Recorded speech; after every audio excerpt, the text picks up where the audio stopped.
ጤና ይስጥልን ተከብራችሁ የህብር ሬዲዮ ቤተሰቦችና አድማጮች ዕለቱን ዜናዎችን እናሰማችኋለን። ዜናውን እናሰማችሁ ሀብታሙ አስፋና ተምሩገላን ባለንበት ሰዓት አቆጣጠር የዛሬ ሚያዝያ 1 ቀን 2017 ዓ.ም ዜናዎችን ከማሰማታችን በፊት አርዕስተ ዜናውን እናስቀድማለን። የፋኖ የተጠናከረ ወታደራዊ ጥቃትና ለመብራት ኃይል የሰጠው ማስጠንቀቂያ በኦሮሚያ ክልል ማንነት ተኮር ጥቃቱ ትግራይና የአሜሪካ አስተዳደር ብሔራዊ ምክር ቤት ዛሬም የአብይ ኮሚሽን ድራማ አገዛዙና የጋዜጠኞቹ ስጋት የሸዋው ጥቃት ምርኮኞች ወልቃይትና ህወሓት ኤርትራውያን መባረር የሚሉና ሌሎችም ወቅታዊ ዜናዎች አሉን። ዝርዝሩን እንሆ።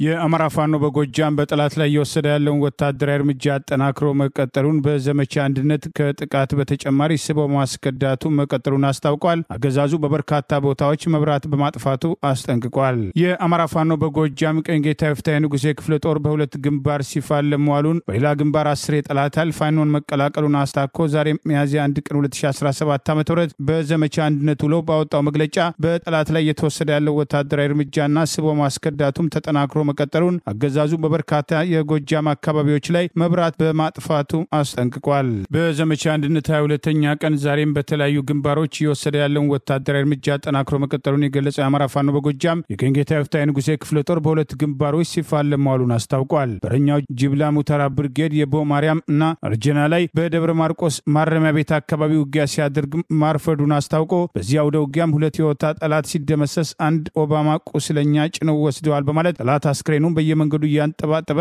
መቅበሩን በተመሳሳይ ቀስተ ደመና ብርጌድን በዛሬው ዕለት ውጊያ በመግጠም ጠላት ላይ ከፍተኛ ሰብአዊ ኪሳራ ማድረሱን አስታውቋል። ከውጊያው በተጨማሪ 10 የጠላት ኃይል ፋኖን መቀላቀሉን የጠቀሰው የአማራ ፋኖ በጎጃም 1 ብሬና 5 ክላሽ በመያዝ 6 አድማ ብተና አባላት ግልገል ፋኖች የደጀኑ ዛምብራ ብርጌድ ተቀላቅለዋል። በተመሳሳይ 4 ያገዛዙ ስልጣን አስጠባቂ ወታደሮች ጃዊ መተከል መብረቁ ብርጌድን መቀላቀል መቻላቸውን ጠቅሶ በጥቅሉ ከ10 በላይ ጠላት ኃይል የአማራ ፋኖ በጎጃም በዛሬው ቀን ተቀላቅለዋል ሲል በዚሁ መግለጫ አስታውቋል። ጃዊ መተከል 4ኛ ክፍለ ጦር መብረቁ ብርጌድ ቡኒጅራ የሚባል ቦታ ላይ አስደናቂ ኦፕሬሽን የፈጸመ ሲሆን በዚህ መብረቃዊ ጥቃት በአማራ ሕዝብ ላይ ጦርነት የከፈተው የአብይ አገዛዝ ስልጣን አስጠባቂ ጦር አባላት መካከል የተደመሰሱት 37 መድረሳቸውን 4 ያገዛዙ መከላከያ አባላት ከድተው ፋኖን የተቀላቀሉ ሲሆን በፋኖ ከባድ ምት የተበሳጨ ጠላት ኃይል ንጹሃን ማህበረሰብን በማሰቃየት በመዝረፍ የከዳ መከላከያ አለ አምጡ በማለት እየደበደበ እንደሚገኝና 2 በሬዎችን ከህዝቡ ላይ ዘርፎ መፈርጠጡን አስታውቋል። በእንዲህ እንዳለ ጎጃም ውስጥ በርካታ ከተሞች ላይ ወራሪው ኃይል መብራት አጥፍቷል በማለት የአማራ ፋኖ በጎጃም ዋና ቃል አቀባይ ፋኖ ማርሸጻው ማምሻውን አስታውቋል። የሀገሪቱ ትልቁ የኤሌክትሪክ ኃይል ማመንጫ ያለው ጎጃም ውስጥ ነው። ጭስ አባይ፣ ጣና በለስ፣ ጉባ ናቸው ያለው ቃል አቀባዩ እነዚህ ኃይል ማመንጫዎች ከባህር ዳር እስከ መቀሌ፣ ከአዲስ አበባ እስከ ሐዋሳ፣ ከአፋር ሰመራ እስከ ጎዴ እና ጅጅጋ ህዝባችን መብራት የሚያገኘው ከጎጃም ነው። ለህዝብ አስበን ለሀገር ለወገን ብለን እንጂ እነዚህን 3 የኃይል ማመንጫዎች ብናቆማቸው ሀገሪቱን በ30 ደቂቃ ውስጥ ወደ ድንጋይ ዘመን እንቀይራታለን በማለት ባንክ አይኖር፣ ሆቴል አይኖር፣ የቤት ውስጥ መብራት አይኖር፣ በስልክ መደዋወል አይኖር፣ ብዙ ጉዳት እናደርሳለን በማለት አገዛዙ በእብሪት የወሰደውን እርምጃ ተከትሎ አስጠንቅቋል። የመጨረሻ ማስጠንቀቂያ ለኢትዮጵያ ኤሌክትሪክ ኃይል ኮርፖሬሽን በማለት የአማራ ፋኖ በጎጃም ቃል አቀባይ ይፋ እንዳደረገው ከህዝባችን የምትሰበስቡትን ገንዘብ ለአብይ የሰጣችሁ የጥይት መግዣ ማዋላችሁ እናውቃለን። በጥገና ስም የስርዓቱን ደህንነቶች ወደ የአካባቢው እንደምትልኩ እናውቃለን። የእናንተን ሰራተኞችና ተሽከርካሪዎች ያለምንም ቅድመ ሁኔታ እያጀብን እንደምናስተናግድ ታውቃላችሁ። ስለዚህ ለምን መብራት በማጥፋት ህዝባችንን ታሰቃያላችሁ በማለት የመጨረሻ ያለው ማስጠንቀቂያ ይፋ አድርጓል። ከዛሬ በኋላ የአማራ ፋኖ በጎጃም ሪፖርት ሳታደርጉ አንዲት አነስተኛ ከተማ ላይ እንኳን መብራት ቢጠፋ የምንወስደው እርምጃ በእጅጉ የከፋ ይሆናል በማለት ከወዲሁ አስጠንቅቋል። በእንዲህ እንዳለ ስቦ ማስከዳቱ በተለያዩ ግንባሮች ተጠናክሮ የቀጠለ ሲሆን ትላንት የአማራ ፋኖ በጎጃም 1ኛ ክፍለ ጦር ከፈጸመው ወታደራዊ ኦፕሬሽን በተጨማሪ ባህር ዳር ብርጌድ በሚንቀሳቀስባቸው ቀጠናዎች የሚገኙ የአማራ ጠላት የሆነው አብይ አህመድ እቅዱን በመገንዘብ 3 የአድማ ብተና አባላት ህዝባችንን አንወጋም በማለት ከነትጥቃቸው መቀላቀላቸውም ታውቋል። በአማራ ክልል ሰሜንና ደቡብ ወሎ ዞኖች በሚገኙ 5 መጠለያ ካምፖች ውስጥ የሚኖሩ ወደ 15000 የሚጠጉም ተፈናቃይ ወገኖች እጅግም አስከፊ የኑሮ አዘቅት ውስጥ እንደሚገኙ የኢትዮጵያ ኢመርጀንሲ ሼልተርና ኤንኤፍአይ ክላስተር አስታወቁ። የተፈናቃዮቹ መጠለያዎችን ከመጠን በላይ በሰዎች መጨናነቃቸውን ያረጁና የተቀራደዱ በመሆናቸው ለረጅም ጊዜያት አገልግሎት እንዲውሉ ፈጽሞ የታሰቡ ባለመሆናቸው የተፈናቃዮቹ ሁኔታ በከፍተኛ ደረጃ እየተባባሰ መምጣቱን የመስክ ጥናት ያደረጉትም ተቋማቱም ገልጸዋል። በጃራም በጄሪ 1 በጄሪ 2 በመካነ ኢየሱስና በገርባም ዴጋን መጠለያ ጣቢያዎች ውስጥ የሚኖሩ በርካታ ተፈናቃይ ወገኖችና ቤተሰቦችን በጋራ መኖሪያ ውስጥ በተጎዱ መዋቅሮች ውስጥ ተጨናንቀዋል። ይህም የግል ቦታም እጦትና አነስተኛ ደህንነትም አስከትሏል ያሉትም ጥናቱም ከዚህም በተጨማሪ የአካል ጉዳተኞች ምንም አይነት የተለየ የመጠለያ አቅርቦትም የላቸውም ሲሉም ቅሬታቸውን ገልጸዋል። ምግብ ነክ ያልሆኑ ምርቶችም ሁኔታም እኩል አሳሳቢ እንደሆነ በሪፖርቱ የተገለጸ ሲሆን የመጨረሻው ሙሉም ስርጭትም ለአብዛኞቹም ጣቢያዎች የተደረገው በፈረንጆቹ ባለፈው 2022 ከ3 ዓመት በፊትም ከዚያ በኋላ ያለው ድጋፍን አናሳና ወጥነትም የጎደለ ነው ሲሉ በሪፖርታቸው ላይ ገልጸዋል። በሪፖርቱ መሰረት በእነዚህ የተፈናቃዮች መጠለያ ካምፕ ውስጥ አስከፊ ሁኔታም በክልሉ ባለው የጸጥታ ችግርና የአገልግሎት መቋረጥ የበለጠም የተወሳሰበ መሆኑን ገልጸዋል። እስከ 2025 መጀመሪያ ድረስ ከ660 ሺህ በላይ ግለሰቦች በግጭትም ከተጎዱ አፋር፣ ኦሮሚያ፣ ትግራይ እና ቤንሻንጉል ጉሙዝ አካባቢዎች ወደ አማራ ክልል ተፈናቅለዋል ያለው ሪፖርቱ ወደ 70 ሺህ የሚጠጉ ተፈናቃዮች በአሁኑ ወቅት በሰባቱም አስተዳደሮችም ዞኖች ውስጥ በሚገኙት 31 መጠለያና የጋራ ማዕከላት ውስጥም ይገኛሉ ብሏል። ሪፖርቱ ከዚህ በተጨማሪም በአማራ ክልል ከሚገኙ መጠለያዎች ውስጥ በሰሜንና ደቡብ ወሎ ዞኖች ያሉ ጣቢያዎች ከፍተኛ ቁጥር ያላቸው ተፈናቃዮችም የያዙ ሲሆን 55 በመቶ የሚሆኑ መጠለያዎችና የጋራ ማዕከሎችም እንደሚገኙ ገልጸው ባለፈው የፈረንጆቹ ዓመት 2024 መጀመሪያ ላይ የተወሰኑ ተፈናቃዮችን የመመለስ ጥረት ቢጀመርም ከዛ በኋላም ሰፊ የመመለስ ወደ ሌላ ቦታ የማዘዋወር ወይም ሌላም ዘላቂ መፍትሄ ማግኘት እድል አነስተኛ ሆኖም ቆይቷል ብለዋል። በአገር ውስጥ በህዝብ ላይ ጦርነት በመክፈት ሰላማዊ ሰዎችን ጭምር በድሮና ከባድ መሳሪያ የሚጨፈጭፈው የአብይ አገዛዝ የሚመራው ራሱን የደህንነት ምክር ቤት ብሎ ዛሬ የሰጠው መግለጫ አገዛዙ በጀመረው ጥፋት ለመቀጠል ያረጋገጠ የይስሙላ የሰላም ጥሪ ማድረጉም ተገለጸ። በአማራ ህዝብ ላይ ቀጥተኛ ጦርነት የከፈተውና በአብይ አህመድ የሚመራው ራሱን ብሔራዊ የደህንነት ምክር ቤት ብሎ የሚጠራው የኦሮሞ ብልጽግና ፓርቲ በበላይነት የሚያስተዳድረው ገዢው ብልጽግና ፓርቲ ሌላው የጸጥታ ተቋም አካልና የዚህ ፓርቲ ታዛዥ የሆነው አገራዊ መልክ የሌለው ኃይል ዛሬ ተሰብስቤ አወጣሁት ያለው መግለጫ ተከትሎ አገዛዙ በጀመረው ጥፋት አጠናክሮ ለመቀጠልና ዜጎችን የተለያዩ ስያሜዎችን እየለጠፈ ለማሳደድና ለማሰር ያለውን ፍላጎት በግልጽ ያሳየ ነው ተብሏል። የኦሮሞን ስልጣን እናስቀጥላለን በሚል አብይ አገዛዝ በቅርቡ ስልጣን ላይ ወጣበትን መጋቢት 24 ቀን ምክንያት በማድረግ በኦሮሚያ ክልል የተደረገውን ሰልፍ ተከትሎ ብዙዎች ጥያቄ ሲያነሱ የቆዩ ቢሆንም ዛሬም በዚሁ ኃይል በቁጥጥር ስር ያለው ራሱን ብሔራዊ ምክር ቤት ብሎ የሚጠራው አብይ አህመድ ተመስገን ጥሩነህ የቀድሞ ምርኮኛና ያገዛዙ መከላከያ ሚኒስትር ኤታ ማጆር ሹም ብርሃኑ ጁላ ምክትል ኤታ ማጆር ሹም የሆነው ጀነራል አበባው ታደሰ በአማራ ህዝብ ላይ ከፍተኛ ጥላቻ ያለውና የተከፈተውንም ጦርነት የኦሮሞ ኮማንድ ፖስት በሚለው ከጀርባ ባለው ኃይል ከፍተኛ ሚና አለው የሚባለው የአገዛዙ መከላከያ የደህንነት ኃላፊ ሌተናንት ጀነራል ጌታቸው ጉዲና የኦሮሞ ብልጽግና ፓርቲ ከፍተኛ አመራር የነበረውና ቀደም ሲል በደህንነት መስሪያ ቤቱ አሁን የፌዴራል ፖሊስ ኮሚሽን ኮሚሽነር የሆነው ደመላሽ ገብረ ሚካኤል በተካተቱበትና ከነሱ ቃል ውጭ የማይወጡ እንደ ዶክተር ጌዲዮን ጢሞቴዎስ፣ ሬድዋን ሁሴንና በአማራ ኮታ በብልጽግና ፓርቲ ውስጥ እስከ ስራ አስፈጻሚ ውስጥ እንዲገባ የተደረገው ኮሚኒኬሽን ሚኒስትሩ ዶክተር ለገሰ ቱሉ ጨምሮ በጋራ ተሰብስበው ባወጡት መግለጫ በህዝብ ላይ የከፈቱትን ጦርነትና እያደረሱ ያለውን ችግር በተመለከተ ሌሎችን ተጠያቂ ለማድረግ የሞከሩበትን ሰፋ ያለ መግለጫ ሰጥተዋል። በማህበራዊ ሚዲያ ህዝቡ የሚያሰማቸውን ቅሬታዎችና እየደረሱ ያሉ የጭካኔ ተግባራትና የአፈና ድርጊቶችን ጭምር የሚያጋልጡ ዜጎችን ለማሳቀቅ ያላቸውን ፍላጎት ጭምር የሐሰት ፕሮፓጋንዳን ለመቆጣጠር በሚል በዚሁ መግለጫ ላይ ጠንከር ያለ አስተያየትና ማስፈራሪያ ያቀረቡ ሲሆን የምስራቅ አፍሪካን ለስጋት የዳረገ አብይ አገዛዝ በህዝቡ ላይ የከፈተውን ጦርነት አጠናክሮ ለመቀጠል መወሰኑንም በዚሁ መግለጫ አስታውቋል። በኃይልና በአመጽ ፍላጎትን የማስፈጸም መንገድ ከሽፏል፣ ውጤት እንደማያመጣ በተግባር ታይቷል። ይህንን መንገድ በማወቅም ሆነ ባለማወቅ የተቀላቀሉ ወገኖች ወደ ሰላማዊ ሐሳብ መድረክ እንዲመጡ ጥሪ እናደርጋለን በሚል በአንድ በኩል የሰላም ተቆርቋሪ መሰለው የአገዛዙ የብሔራዊ ደህንነት ምክር ቤት የተባለው መግለጫ የጸጥታና የደህንነት ተቋማት ሀገርን ሰላምና ደህንነት ለመጠበቅ እየከፈሉ ያለው መስዋዕትነት ምክር ቤቱ አድንቋል በማለት የአብይና ጓደኞቹን ስልጣን ለማስቀጠል የደሃ ልጅን እያስጨረሱ ያለበትን ጦርነት ለመቀጠል መወሰናቸውና ይህኑ ተከትሎ እየጠፋ ላለው ህይወትና ንብረት ደንታ እንደሌላቸው በግልጽ አሳይቷል ተብለዋል። የዛሬው መግለጫ አገዛዙ ፍርሃቱን በግልጽ ያሳያል። እየደረሰበት ያለውን ጫናና ውስጡንም ዲፕሎማሲያዊ ተጽዕኖ ውስጥ መሆኑን ለመከላከል ለይስሙላ ያወጣው መግለጫ አድርገው አንዳንዶች ማስተያየት ሲሰጡ ተስተውለዋል። አብይ በሰብሳቢነት የሚመራው ይሄ ራሱን ብሔራዊ የጸጥታ ምክር ቤት ብሎ የሚጠራው የኦሮሞ ብልጽግና ፓርቲ በበላይነት የሚያሽከረክረው ብልጽግና ፓርቲ ጉዳይ አስፈጻሚ የሀገር ተቋም የሆነው የጸጥታ ተቋማትን ለግል ስልጣን ፍላጎቱ ያደረገና የሀገሪቱን ወቅታዊ ችግር በገለልተኝነት መምከር የማይችል የስርዓቱ ጉዳይ አስፈጻሚ መሆኑን ሰፋ ያለውን መግለጫ ተከትሎ የሚወጡ አስተያየቶች ገልጸዋል። የሀገራችን ብልጽግና አይቀሬ ነው፣ ከጅምሮ የተገኙ ውጤቶች ይህንን ይመሰክራሉ በማለት በህዝቡ ላይ እየደረሰ ያሉ ሰቆቃዎችን ከጦርነቱ በተጨማሪ ኢኮኖሚያዊ ቀውስን ተከትሎ ህዝቡ እየደረሰበት ያሉ የኑሮ ውድነት ጫናዎችን ለመመልከት ያልፈለገ በጀመረው የጥፋት መንገድ በሁሉም አቅጣጫ አጠናክሮ ለመቀጠል መወሰኑን በግልጽ ያሳየበት መግለጫ ነው የተባለ ሲሆን ይህንኑ አመጣሁት ያለውን መሻሻል ዓለም አቀፉ ማህበረሰብ እውቅና ይስጠኝ በማለት በዚሁ መግለጫ ተማጽነዋል። የአሜሪካ አስተዳደር ሌተና ጀነራል ታደሰ ወረደም የትግራይ ክልል ጊዜያዊ አስተዳደር ፕሬዝዳንት ሆነው መመረጣቸውን አወደሰ።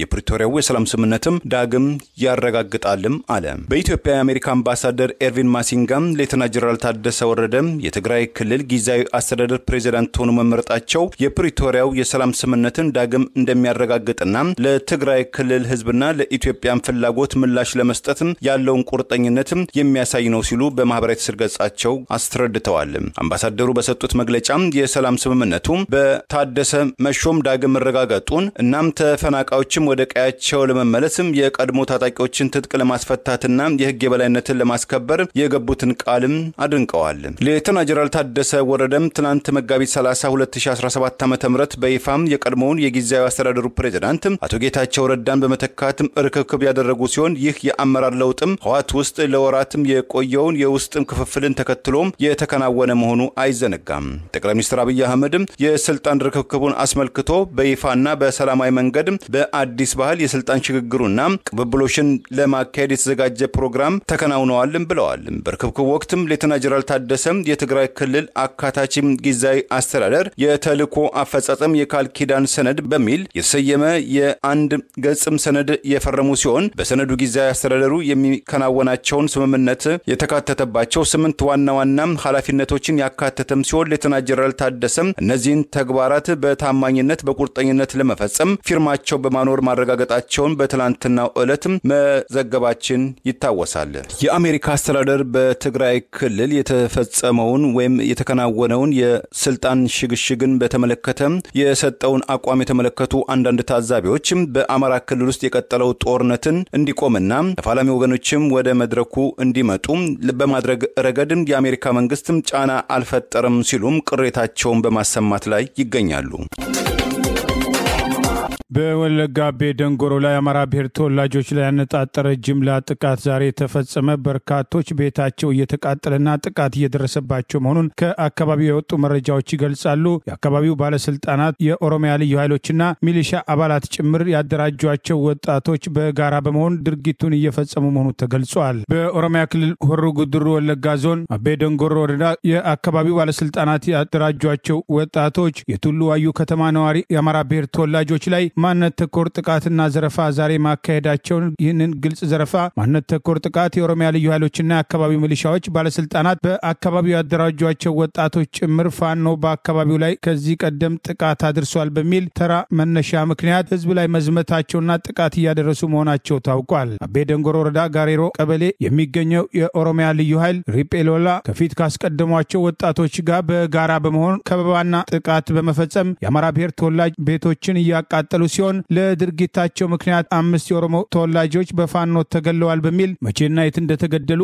የማይታወቁ ሰዎችን ዜና ወደ ከተማ በማውጣት በከተማ ውስጥ ያሉ የአማራ ብሔር ተወላጆችን የጥቃት ኢላማ በማድረግ ዛሬ ከፍተኛ ጥቃት ማድረሳቸውን በዚህም ህይወታቸው ያለፈ ቤታቸው የተቃጠለና የፈረሰ ህይወታቸውን ለማዳን የሸሹ የአማራ ብሔር ተወላጆች በአካባቢው እንዳሉና ምን ያህል በጥቃቱ እንደሞቱ ለጊዜው ማወቅ እንዳልተቻለ ተገልጿል። ከሁለት ወር በፊት በተመሳሳይ በዚሁ ቦታ ላይ ማንነት ተኮር ጥቃት በመፈጸም በርካታ የአማራ ብሔር ተወላጆችን አፈናቅሎ የነበረ ሲሆን አገዛዙ በአማራ ህዝብ ላይ የከፈተውን ግልጽ ጦርነት ተከትሎ ከኦሮሚያ ክልል በማንነታቸው ሳቢያ የተፈናቀሉትን ከደብረ ብርሃንና ከሌሎችም የተፈናቃይ ጣቢያዎች በግዳጅ ወደ ኦሮሚያ ክልል ለመውሰድ ሲንቀሳቀስ የነበረ ሲሆን የፖለቲካ ትርፍ አገኛለሁ ብሎ ያደረገው እንጂ ሄደንም ስጋታችን አልተቀረፈም በሚል ዳግም ጭምር ተፈናቅሎ የመጡ ምስክርነት መስጠታቸው አይዘነጋም። በቅርቡ በኦሮሚያ ክልል ሆሮ ጉድሩ ወለጋ ዞን የፋኖ ታጣቂዎች ጥቃት ፈጸሙ የሚል መረጃ መረጃ ሲያሰራጩ የነበረ ሲሆን የዛሬው በአቤ ደንጎሮ ወረዳ በቄሮ ስም ያደራጇቸው ያገዛዙ ወጣቶችና የኦሮሚያ ልዩ ኃይልና ሚሊሻ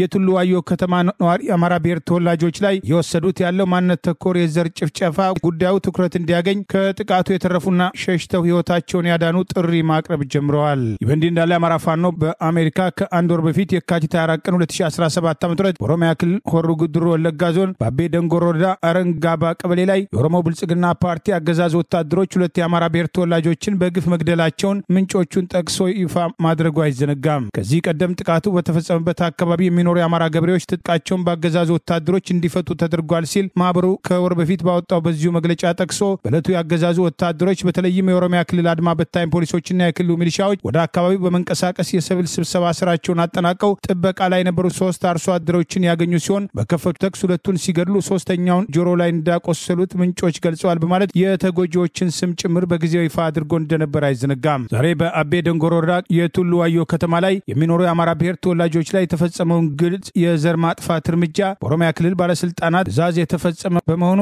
በርካታ ጉዳት ሊደርስ እንደሚችል ህይወታቸውን ያተርፉ ባቀረቡት በዚሁ ጥሪ አስታውቀዋል። የአብይ አገዛዝን ጉዳይ ለማስፈጸም እየተንቀሳቀሰ ያለው ሀገራዊ ምክክር ኮሚሽን ከአማራ ክልል አጀንዳ የማሰባሰብ ሂደቱን አጠናቅ ያለው ሲል የሰጠው መግለጫ አነጋጋሪ ሆኗል። በከፍተኛ ወታደራዊ እጀባ አጀንዳ የማሰባሰብ ድርጊት የተባለው ሲካሄድ የሰነበተ ሲሆን ይህንኑ ተከትሎ ዛሬ የምክክር ኮሚሽን የተባለው የአብይ አገዛዝ ጉዳይ አስፈጻሚ ተቋም በአማራ ክልል አጀንዳ ማሰባሰቡን አጠናቅ ያለው ማለት አስቀድሞ 4 ኪሎ ላይ የተጻፈውን አጀንዳ በህዝብ ስም ተቀብለናል ለማለት ዝግጅታቸው ማጠናቀቃቸውን መግለጫቸው ያሳያል ተብሏል። ካለፈው እሁድ ጀምሮ የተደረገው ይህ አጀንዳ የማሰባሰብ ድራማ ያገዛዙ ካድሬዎችና የካድሬ ቤተሰቦች ጉዳዩ የማይመለከታቸው ግለሰቦች ጭምር እንዲሳተፉ የተደረገበት አገዛዙ አስቀድሞ ጽፎ የበተናቸውን ወረቀቶች እንዲያነቡ የተደረጉ ግለሰቦች እንዳሉ ሂደቱን የተከታተሉ ወገኖች በከፍተኛ ስጋት አገዛዙ አስቀድሞ ከ32 በላይ አውሮፕላን በረራዎችን በማድረግ የታጠቁ ወታደሮች ኮማንዶዎች በከባድ መሳሪያ ዙሪያውን በማጠር ጭምር የታሰበውን ድራማ ለመስራት ያደረገው እንቅስቃሴና የነበሩ ስጋቶችን ታሳቢ በማድረግ በስፍራ የነበሩ ጋዜጠኞች ስጋቱና የጸጥታውን ሁኔታ በተመለከተ አጀንዳውን ሰብስበን ጨርሰናል ባሉበት መድረክ ላይ ጥያቄ አቅርበውላቸው በአጀንዳ ማሰባሰብ ሂደት ውስጥ የተሳተፉ ሰዎች ሲመለሱ ፋኖ ጥቃት ያደርስባቸዋል ብለን አንገምትም፣ የጸጥታ ሁኔታው አንጻራዊ ነው በማለት የካድሬነት ስራ ጭምር የአገዛዙ ባለስልጣናት የሚያደርጓቸው ንግግሮች የኮሚሽኑ ኮሚሽነር ከተባሉት ሁለቱ ዶክተር ዮናስ አዳዬና አቶ መላኩ ወልደማርያም የተባሉት በጋራ በሰጡት በዚሁ መግለጫ የአማራ ህዝብ ባልተወከለበት በ10 ሺህ የሚቆጠሩ የአማራ ብሔር ተወላጅ የህሊናና የፖለቲካ እስረኞች ባሉበት አገዛዙ ዛሬም በእብሪት ጦርነት በከፈተበት አማራ ህዝብ ላይ በከባድ መሳሪያ የታገዘ ጥቃት እየፈጸመ ባለበት በክልሉ ያሰማራቸው ያገዛዙ ስልጣን አስጠባቂ ወታደሮችና ባንዳዎች በንጹሃን ላይ የሚፈጽሙት ጭፍጨፋ ተጠናክሮ የቀጠለበትና ይህንን ለመመከት በፋኖ በኩል ውጊያ የተደረገ ባለበት በዚህ ወቅት ዴት አጀንዳ ይሰበስባል የሚሉ ጥያቄዎች ለኮሚሽኑ ቀርቦ የነበረ ቢሆንም ጥያቄውን ወደ ጎን በማድረግ አስቀድመው ከታጣቂዎች መካከል አጀንዳ ለመስጠት ፈቃደኛ የሆነዋሉ እየተወያየን ነው ሲል ህዝቡን አጭበርብሯል የተባለው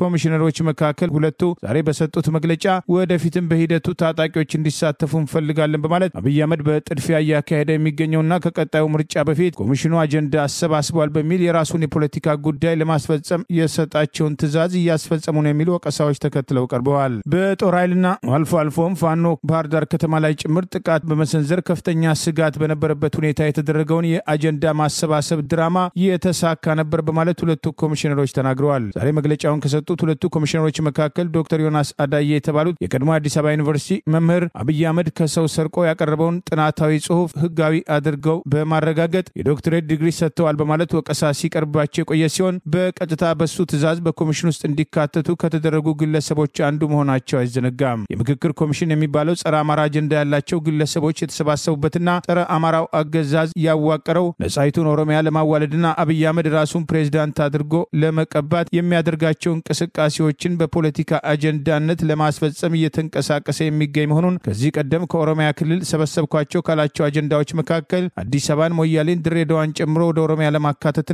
ከዚህ አጀንዳ ማሰባሰብ አልተካተቱም የተባሉት እነ ኦፌኮም እስከ ወሎ ድረስ ለመጠቅለል ጋምቤላና ቤንሻንጉልን ወደ ኦሮሚያ ለማካተት ጭምር አዲስ አጀንዳ ይዘው ብቅ ያሉበትና ይህም በአብይ አህመድ ትዕዛዝና ፍላጎት የተካሄደ መሆኑ መሆኑ በሰፊው መነጋገሪያ እንደነበር አይዘነጋም። አማራ ክልልን 4 እና 5 ቦታ እንከፍላለን፣ አማራን ትጥቅ ብቻ ሳይሆን ቀበቶ እናስፈታለን በሚል ጦርነት በተከፈተበት ወቅት ያገዛዙን ዓላማ ያስፈጽማሉ የተባሉ ጉዳዮችን በአጀንዳነት አካቶ አማራ ያልተወከለበትን ህገ መንግስት የተወሰኑ አንቀጾችን እናሻሽላለን በሚል ሌሎቹን የራሳቸውን አጀንዳዎች ያካታሉ የሚል ሐሳብ እንዳላቸው ታውቋል። የአማራ ብሔር ተወላጅ የህሊናና የፖለቲካ እስረኞች መካከል በቅርቡ ከቅሊንጦ ቀደም ሲልም እነ መስከረም አበራ ያገዛዙ ጉዳይ አስፈጻሚ አገራዊ ምክክር ኮሚሽን አማራ እንዳልተወከለና የሚወከልበት ሂደት እንዳልሆነ በ1983 እንደተደረገው አማራ ከሂደቱ የተገለለና በአማራ ስም ይህንን ድራማ እንዲሰሩ የተዘጋጁም የአማራ ህዝብን ሐሳብ እንደማያንጸባርቁ አስቀድመው መግለጻቸውና ማስጠንቀቃቸው አይዘነጋም። በአገር አቀፍ ደረጃ 102 የሚዲያ ተቋማትን በአባልነት የያዘው የኢትዮጵያ መገናኛ ብዙሃን ምክር ቤት ከመንግስት የመገናኛ ብዙሃን ባለስልጣን ጋር በተፈጠረው አለመግባባት ዙሪያ በአስቸኳይ ለመወያየት ዝግጁ መሆኑን አስታወቀ።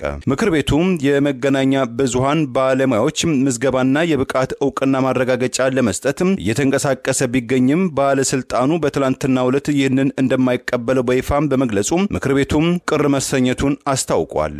ምክር ቤቱ እንዳለው ከባለስልጣኑ የወጣው መግለጫ ሁለት ተቋማትም ቀደም ሲል የተፈራረሙትን የመግባቢያ ሰነድ በእንግሊዝኛው ሜሞራንደም ኦፍ አንደርስታንዲንግ ያላከበረም ከመሆኑም በተጨማሪ ምንም አይነት ቅድመ ውይይትም ሳይደረግበት ይፋ መደረጉን እንዳሳዘነው አስታውቋል። ተቋሙ አክሎም ይህንን ስልጣን በአዋጅ የሚሰጠው የመንግስት መስሪያ ቤት እንደሆነ ይታወቃል። ምክር ቤቱ ግን ሚዲያው ራሱን በራሱ ለመቆጣጠር በሚችል በፈቃደኝነት የተቋቋመና ከመንግስት ነፃ የሆነም ተቋም መሆኑን አስረድቷል። ከዚህም በተጨማሪ ምክር ቤቱ ለአባላቱ መታወቂያ መስጠት ምን ችግር አለው ሲል በመጠየቅ የመገናኛ ብዙሃን ባለስልጣን ያወጣው መግለጫ ጉዳዩን በግልጽ ካለመረዳት ወይም ካለማወቅ የተነሳ ሊሆን እንደሚችልም ገምቷል።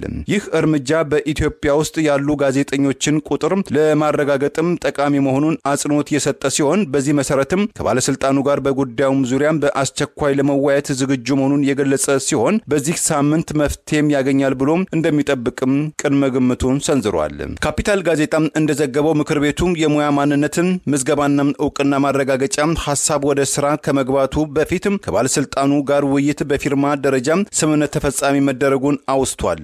ከዚህ ቀደም የነበሩ የባለስልጣኑ ኃላፊዎች ስለ ጉዳዩ በቂ ግንዛቤ እንዳልነበራቸው ቢሆንም በአዲሱ ኃላፊነት ላይ ያሉት ግንዛቤ ባለመኖሩ የተፈጠረም ክስተት ሊሆን እንደሚችል የጋዜጠኞቹ የምክር ቤት ባወጣው መግለጫም አስታውቋል። የአማራ ፋኖ በሸዋ በእስክንድር ነጋ የሚመራ አማራ ፋኖ ህዝባዊ ድርጅት ያሰማራቸውና በተሳሳተ መረጃ ፋኖ እንዲወጋ ያሰማራቸውን ኃይሎች መካከል ትላንት በቁጥጥር ስር ያዋላቸውን ፋኖች በጥሩ አያያዝ ላይ እንደሚገኙና ቃላቸውን መስጠታቸውን አስታውቋል። የአማራ ፋኖ በሸዋ ቃል አቀባይ ዶክተር አብደላ እድሪስ በቪዲዮ በላከው ማስረጃ ትላንት የነበረውን ውጊያ ተከትሎ የተማረኩ ፋኖች በሰጡት ምስክርነት በተሳሳተ መረጃና የፋኖን አንድነት የሚመኙና እነሱ የሚወጡት ለአማራ ህዝብ ለመታገል እንጂ ለግለሰብና ለድርጅት ጉዳይ አስፈጻሚነት ባይሆንም በማያውቁበት ሁኔታ ጠላትን ትዋጋላችሁ በሚል ከወንድሞቻቸው ጋር እንዲዋጉ ውጊያ ውስጥ እንዳስገቧቸው ገልጸዋል። ከምርኮኞቹ መካከል ከሁለቱ አንዱ አርሶ አደር እንደነበሩና ባለቤታቸውና ልጃቸውን በኦነግ ሸኔ ስም አገዛዙ በተቀነባበረ መንገድ በሸዋ በተደጋጋሚ በፈጸማቸው ጥቃቶች ማጣታቸውን በዚህ ሳቢያ ብቸኛ ሆነው ትግሉን ለመቀላቀል መወሰናቸውን ጠቅሰው የፋኖን አንድነት የሚፈልጉት ቢሆንም ትላንት የገቡበትን ውጊያ ከወንድሞቻቸው ጋር ለመዋጋት ተልኮ ተሰጥቷቸው እንዳልተንቀሳቀሱ አታለው እዚህ ድርጊት ውስጥ አስገብተናል በማለት ምርኮኞቹ ምስክርነት ሰጥተዋል። የአማራ ፋኖ ህዝባዊ ድርጅትና ራሱን የአማራ ፋኖ በሸዋ ጠቅላይ ግዛት ህዝብ ብሎ የሚጠራው በትላንትናው ዕለት መጋቢት 30 ቀን 2017 ዓ.ም ከሌሊቱ 10 ሰዓት ጀምሮ ካገዛዙ ኃይል ጋር በጥምረት በአማራ ፋኖ ሸዋ ላይ ጥቃት መፈጸማቸውና ይህም ጥቃት በተናበበ መንገድ ከሁለት አቅጣጫ መሰንዘሩን የአማራ ፋኖ በሸዋ ባወጣው መግለጫ መጥቀሱን ይፋ ያደረግን ሲሆን ዛሬ ሚያዝያ 1 ቀን 2017 ዓ.ም በዋና ቃል አቀባዩ ዶክተር አብደላ እድሪስ በኩል ምርኮኞቹ የሰጡትን አስተያየት አካቶ በላከው በቪዲዮ መረጃ አስታውቋል። ከምርኮኞቹ መካከል ሁለቱ ምስክርነታቸውን ሰጥተዋል። እኔ ወጣሁት ለአንድ አማራ ነው፣ ለአንድ አማራ እንጂ ለአንድ ግለሰብ አይደለም። እነሱ ተቀምጠው ወይ ደግሞ በስልጣን ሽኩቻና በገንዘብ በማከማቸት የድሃ ልጅ ትንያሉ ስለሆነ እኛ የወጣነው ለአንድነትና ለአንድ አማራ ነው። ደግሞ እግዚአብሔር ተመሰገነ ይሁን በእለቱ ቅዱስ ዮሐንስ እንደዚህ ወንድሞቻችን ላይ ጥሎናል፣ እዚህ ላይ ወድቀናል። እንግዲህ ፈጣሪ እንኳን በሰላም ሳንቆስልም ሳላቀረበ መጥቷቸዋል። ስድብ ሁለተኛ አጀማመሩ ጋር ሲይዙን እና ጃርመሮ ምናምን የሚባል ልጅ ነው ያለው ጥቁሩ ልጅ ነያዘ ኑ ወንድሞቻችን ናችሁ ኑ ነው ያለው። ሊያልፉን ሲሆን አፋጭውን አጠራሁት ሰጡት። እሱ እንትን ያዘው ምን ነበር ያን ሲኪን ያዘው። እኔም አንድ ዶጅ ነው ያዘው። ተጥቅም ፈታው ሰጡት። ወንድሞቻችን ናችሁ ቅደሙ ነው ያለው። በጣም ምር ነገር እነሱንም እንደዛው በየተራ ማሳው ላይ አስቀምጧቸው ተገናኙ። በሰላምና በፍቅር እየመሩ ማታ ነው በመሳል ማና ባታወጣ ላይ ግባሉን ቀረንደው ሰጥቶካችን ሳይላንት አረብሳ ላይ ተነስቦ ያመጡ ነው። በተቀረንያ ለጥላት ነው ይዘው ምን ካደ ደስታኔ ነው የሚባል ነገር ወቅና ምንም የለም ማለት ነው። እናቆመ እና እኔ በቃ ብዙ ነገር አሳልፊያለሁ። ሀገራችን ያው ኦሮሞ ሀገር ሀገራችን ታውሲ እንደዚህ ወደዚህ ያዙ ያመጡና ብለን ያወጣም ዋንጥቶ ነው እዚህ ያለ ያው ተርፈናል አስግሪና በአንድነቱ ላይ እኛ ቢገርማችሁ አንድ ሰሜን ሸዋ አንድ ሀገር እኮ ነው። አሁን ተዚህ ሀገር እኮ ወደ ደቡብ ወደ ትራም ከርቆ ትግራይ ነው የመጣው። ሰንጆ ታውን እኮ እንደሆነ ማማሽ እንደራስ ምን ማለት እንደሆነ ማማሽ ነው ወዲያ በዚህ አሁን ሀቂ ያለው ሰው ከመጃ ነው ተደስተደስ የምሳ ሙላኪ አኪን ተባለ አብረን ነው ሻየጣን አሁን ባየ በላ በቃ ሰልሽን ሶሶ እና የላምለው ነገር የለም። ምንም አላደለም ሲሞታ ተመሳሳይ ካዚ ቦታካ ኦሮሞ ዲጀን ተመሳሳይ በቃ ትልቅ ሰው ነው ናቸው ልጆች ናቸው። በቃ እንደው ታዲያ ደባደቡ እንዴት ነው ታዲያ ምን አቃም ስለናስና ሳይሆን እንዴ ለማቆም ነገር እርግጥ ወደዚህ የትሄዳላችሁ ነው የትሄዳላችሁ ግዳጅ ያለ ነው ተባለ ግዳጅ ያለ በቃ አቃችሁ ቀርፋው በቃ ያ ከሌላ ነገር የለም ተባለው ሰላይ ድንጋይን ከባድ ቃል ነካለ ነው ተባለው ነው እንግዲህ ሌላ ነገር እኛ ይሄንን እንደዚህ ያለውና የስበርስን ጉዳይ ያው ተጠቅቋል። ያው እኛ ስለ አንድነት ጉዳይ በቃ እኛ ስበርስ እንዴት ማቸው የስበርሳችን ተቀደምና እንደተማታቸው አላው እኛ ደግሞ ምንጣፈሱበት አቃታ ነገር ጉዳይ የለም።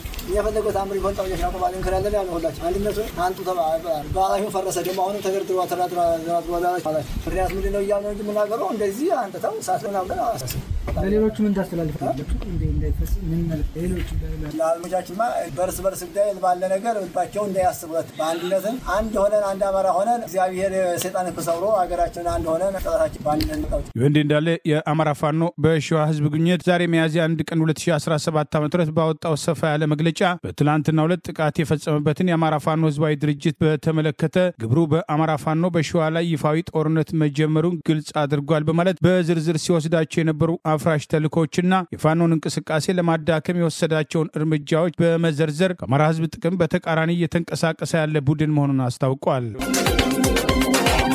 የአሜሪካው ፕሬዝዳንት ዶናልድ ትራምፕ ባለፈው ረቡዕ መጋቢት 24 2017 ዓ.ም ይፋ ያደረጉት የታሪፍ ጭማሪን ተከትሎ ቻይናም ከአሜሪካ በሚገቡ ምርቶች ላይ የ84% ታሪፍ መጣሏን ይፋ አደረገች።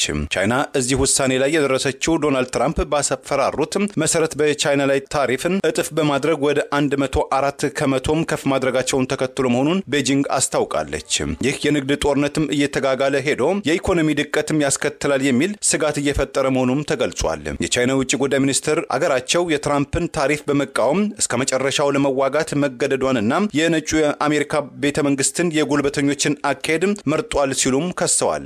ቻይና ቀደም ሲል 34% የነበረውን የታሪፍ መጠን ከፍ በማድረግ ወደ 84% ማድረሷም የተገለጸ ሲሆን ከነገ ጀምሮ 12 የአሜሪካ ኩባንያዎች ወደ ውጪ ሲልኩም ቁጥጥር ከሚደረግባቸው ተቋማት ዝርዝር ውስጥ ይካተታሉ ተብሏል። ቻይና ውሳኔውን ይፋ ካደረገች በኋላም የፕሬዝዳንት ዶናልድ ትራምፕ በሰጡት የመጀመሪያው አስተያየታቸው አሁን ወደ አሜሪካ ፋብሪካዎችን ለማዛወርም ትልቅ ጊዜም እንደሆነም ለንግድ ድርጅቶችም ተናግረዋል።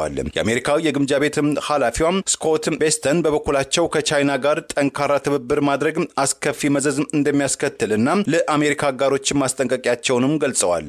የስፔን የኢኮኖሚ ሚኒስትሯም በትላንት በስቲያም ቤጂንግ ለአገራቸውና ለሌሎችም የአውሮፓ አገራት ወሳኝ ስትራቴጂካዊ አጋር ሲሏትም ያሞካሿት ሲሆን በዋሽንግተን ዲሲ በተካሄደው የመሪዎች ጉባኤ ላይ ንግግር ያደረጉት ቤስተን ግን ከቻይና ጋር የበለጠ መወዳጀት ማለትም የራስን ጉሮሮ እንደ መቁረጥ ነው ሲሉ ጸረ ቻይና አቋማቸውን ገልጸዋል። የአውሮፓ ህብረት ከአሜሪካ ጋር የተመጣጠነና ሁለንተናዊ ጥቅም ያለውን ድርድር ማድረግ ቀዳሚ ምርጫ ማድረጉን የገለጸም ሲሆን ወደ 60 የሚጠጉ አገራት ላይ የተጣለውን ቀረጥም ዛሬ ተግባራዊ ከመሆኑ በፊት ፕሬዝዳንት ዶናልድ ትራምፕ በሰጡት አስተያየት ብዙ አገራት ስምምነት ለማድረግ እየተራራጡ ናቸው ብለዋል። ፕሬዝዳንቱ በዚሁ ንግግራቸው ሲቀጥሉ እውነቴን ነው የምላችሁ እነዚህ አገራትም እየደወሉም ጭራቸውን በመቁላት ላይ ናቸው ሲሉም ተደምጠዋል። የአሜሪካው ፕሬዝዳንት ዶናልድ ትራምፕ የአሜሪካ ወርቃማ ጊዜ እየመጣ ነው፣ በተቃራኒው ቀማኞችና ዘራፊዎች ያላቸው አገራትም እየከሰሙ ይሄዳሉ የሚል መልእክት ባለፈው ሳምንት ቢያስተላልፉም አሜሪካም ከ100 በላይ አገራት ላይ የጣለችው የተናጠል ታሪፍ በአሜሪካ ውስጥ እንደ ቡና፣ ቸኮሌት፣ አውቶሞቢል፣ ልብሶች፣ ጫማዎች፣ የወይን መጠጥ፣ ስልኮች፣ ቴሌቪዥን የመሳሰሉ የገቢ ሸቀጦችና ምርቶች ላይ ከፍተኛ ዋጋም ሊከሰት እንደሚችል የምጣኔ ሀብት ባለሙያዎች ከወዲሁ እያስጠነቀቁ ይገኛሉ። የአብይ አገዛዝ የጦርነት እቅዱን ለማስፈጸም በጅቡቲ በኩል ያስገባውን የጦር መሳሪያ በባቡር እያጓጓዘ ነው። ይህንኑ ተከትሎ ዛሬ በአንድ የባቡር ፍርጎ ላይ የደረሰ ጥቃትን ተከትሎ ከፍተኛ የእሳት አደጋ መከሰቱ ታውቋል። መነሻውን ከጅቡቲ መዳረሻውን ሞጆ አድርጎ ወታደራዊ መሳሪያዎችን ጭኖ ሲጓዝ የነበረ ባቡር ሶማሌ ክልል አረሪ አካባቢ የተቃጠለ ሲሆን በዚህ ቃጠሎ ሙሉ ለሙሉ መውደሙን የጫናቸው መሳሪያዎችን ተከትሎ ከባድ ፍንዳታ እንደነበር ከአካባቢው የሚወጡ መረጃዎች ገልጸዋል። የባቡር ሀዲዱን ጭምር እስከ ማቅለጥ የደረሰ አደጋ መሆኑን ገዛዙ በተከታታይ መሳሪያ የጫነ ማስገባቱን ተከትሎ ዴታ አደጋው ሊደርስ እንደቻለ የማይታወቅ ቢሆንም መሳሪያ መጫኑን የሚያውቁ ባለስልጣናቱና የድርጅቱ ከፍተኛ አመራሮች ብቻ መሆናቸው ታውቋል። ከፍንዳታው መረዳት እንደሚቻለው በርካታ ተቀጣጣይ ነገሮች በኮንቴነሮች ውስጥ ተጭነው እንደነበርና በዚህም የባቡር እንቅስቃሴው መስተጓጎሉን የሚጠቅሱ መረጃዎች ወጥተዋል። ከጅቡቲ ወደ ኢትዮጵያ የሚገቡ ተሽከርካሪዎች ላይም ታጣቂዎች የሚሰነዝሩትን ጥቃት ተከትሎ ሹፌሮች በተደጋጋሚ ሲያማርሩ የቆዩ ሲሆን ከጅቡቲ የሚመጣው መስመር ከአማራ ክልል ሰሜን ሸዋ አውራ ጎዳና ጋር መንገዱ የሚያልፍበትን አካባቢ ለመቆጣጠር በሚል የኦሮሚያ ክልል ባለስልጣናት የክልሉ ልዩ ኃይልና ያገዛዙን ስልጣን አስጠባቂ ጦር በማሰማራት የአማራ ብሔር ተወላጆችን ከአውራ ጎዳና ከተማ በማፈናቀልና በማጥቃት በመዝረፍ ከፍተኛ ጉዳት ማድረሳቸው አይዘነጋም። በእንዲህ እንዳለ በኢትዮጵያ ጅቡቲ ባቡር መስመር የሚያጋጥም ችግር የብልጽግና ጉዟችንን ያስተጓጉላል በማለት የኦሮሞ ብልጽግና ፓርቲ ከፍተኛ አመራርና የትራንስፖርትና ሎጂስቲክ ሚኒስትር የሆነው ዶክተር አለሙ ስሜ ስጋቱን መግለጹን ያገዛዙ መገናኛ ብዙሃን ዘግበዋል። ይህንኑ ሚኒስትር ጨምሮ ሌላው የኦሮሞ ብልጽግና ፓርቲ ከፍተኛ አመራርና ቀደም ሲል የአዲስ አበባ ከንቲባ የነበረው ታከለ ኡማ ኢትዮ ጅቡቲ ባቡር ዋና ስራ አስፈጻሚ ሲሆን በኢትዮ ጅቡቲ ባቡር መስመር ደህንነት ዙሪያ ከአካባቢው ማህበረሰብ ጋር ውይይት ማድረጋቸው የዛሬው ጥቃት መነሻ ሊሆን ይችላል የሚሉ አስተያየቶችም ዘገባውን ተከትሎ መውጣት ጀምረዋል። የዛሬ ባቡር ላይ የደረሰው አደጋ መንስኤ ሊሆን ይችላል የሚሉ አስተያየቶችም ዘገባውን ተከትሎ መውጣት ጀምረዋል። በአማራ ህዝብ ላይ የተከፈተውን ጦርነት ተከትሎ የኦሮሞ ኮማንድ ፖስት በሚባለው ውስጥ ተሳትፎ እንዳለው የሚገለጸው ዶክተር አለሙ ስሜ በዚሁ አፋር ላይ ባደረጉት ስብሰባ በባቡር መስመር ላይ የሚስተዋሉ ችግሮች ለመፍታት በሙሉ አቅም መጠቀም እንዲቻል ሁሉም ባለድርሻ አካላት ቅንጅታዊ ስራ ያስፈልጋል በማለት ዛሬ አደጋው ከደረሰ በኋላ በሄሊኮፕተር እስከ ስፍራው ተጉዘው ስብሰባ ማድረጋቸውን የሚጠቅሱ ተጨማሪ መረጃዎችን መውጣት ጀምረዋል። በአማራ ህዝብ ላይ ጦርነት የከፈተ አብይ አገዛዝ ታላቂቱን ኦሮሚያ ነጻ እናደርጋለን በሚል ኦሮሚያን ከተለያዩ አገራት ጋር እናዋስናለን በሚል በአማራ ክልል ሰሜን ሸዋ ዞን ውስጥ ያለውን የአማራ ክልል አካል የሆነውን አውራ ጎዳና ከተማን ከኢትዮጵያ ወደ ጅቡቲ የሚሄደው መስመር የሚያልፍበት በመሆኑ አካባቢውን በኃይል የኦሮሚያ ክልል የተቆጣጠረ ሲሆን ነዋሪዎችን ማፈናቀሉና በሰነዘረው ጥቃት ሰላማዊ ሰዎችን መጨፍጨፉ በጊዜው ተቃውሞ ሲነሳበት እንደነበር አይዘነጋም። በአማራ ህዝብ ላይ ጦርነት ከተከፈተም በኋላ አካባቢውን ፋኖ ሊቆጣጠር ይችላል፣ መንገዱን ይዘጋል በሚል ስጋት ተመሳሳይ ጥቃት በአውራ ጎዳና ለሁለተኛና ሶስተኛ ጊዜ ማድረጋቸውን ጠቅሰን መዘገባችን አይዘነጋም። ከኢትዮጵያ ጅቡቲ የሚመጡ አሽከርካሪዎች በኦነግ ሸኔ ስም በኦሮሚያ ክልል በተደጋጋሚ ጥቃት ሲፈጸምባቸው የቆየ ሲሆን ይህኑ ተከትሎ ታግተው ገንዘብ የሚጠየቅባቸው ተተኩሶ የሚሞቱና ንብረታቸው የሚዘረፍ ከዚያ ሲያልፉ በተከታታይ በተጣሉ ህገወጥ ኬላዎች አማካኝነት አሽከርካሪዎች እስከ መማረር መድረሳቸውን ይህኑ ተከትሎ አመጽ ያስነሳሉ በሚል አሽከርካሪዎችን ጭምር ያገዛዙ ደህንነቶች እስከ ማስፈራራትና የተሽከርካሪ ባለቤቶችንም በማህበርና በተናጠል ተቃውሞ ያስነሳሉ በሚል ስጋት እስከ ማስፈራራትና ጫና እስከ ማድረግ መድረሳቸውን መዘገባችን አይዘነጋም።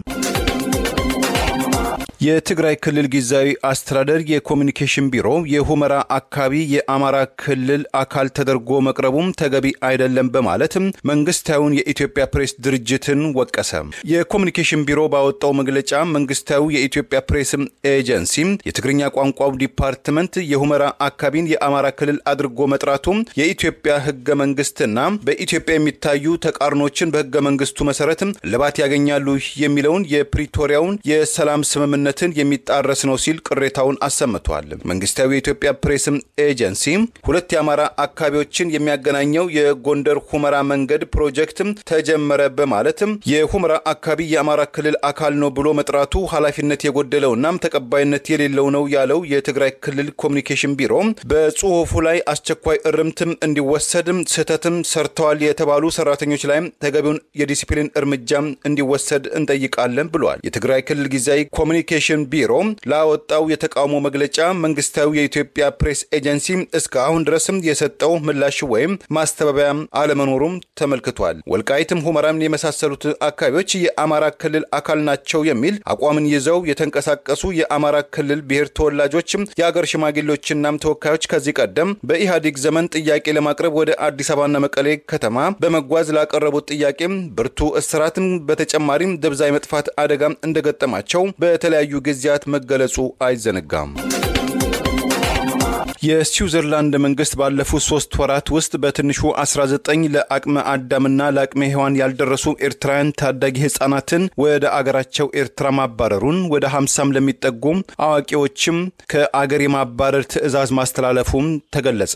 ላሜትለር ዜቱንግ የተባለው ጋዜጣ እንደዘገበው ከኤርትራ ወደ ስዊዘርላንድ በገቡ ጥገኝነት ጠያቂዎች መብት ዙሪያ የሚያውጠነጥኑ ከደርዘን በላይ የግልና የመንግስት ተቋማት ጥናት ማድረጋቸው የተገለጸ ሲሆን እነዚህ ተገን ጠያቂዎችን የማባረር ትዕዛዝ ተግባራዊ እንዳይሆንባቸው ለስዊዘርላንድ ፌደራላዊ ፍርድ ቤትም ጥያቄ አቅርበዋልም ብሏል። በአጠቃላይ ወደ 70 የሚጠጉ ኤርትራውያን ተገን ጠያቂዎች ለአቅመ አዳም እና ለአቅመ ሔዋን ያልደረሱ ጨቅላዎች ማፈናቀል አከራካሪ ጉዳይ መሆኑንም ተገልጿል። እንደ ፈረንጆቹ አቆጣጠር በ1997 የህፃናት መብትን በተባበሩት መንግስታት ደረጃ የፈረመችው ምዕራብ አውሮፓዊቷም ስዊዘርላንድ ከወላጆቻቸው ጋር ያልሆኑ ወይም በእንግሊዝኛው አናካምፓኒድ ህፃናትን ወደ አገራቸው ኤርትራ እንዲመለሱ ማስገደድ ከሞራልና ከኢሰባዊነትም የተነሳም ተቀባይነትም እንደሌለው የሰብአዊ መብት ተሟጋቾችም ገልጸዋልም ብለዋል።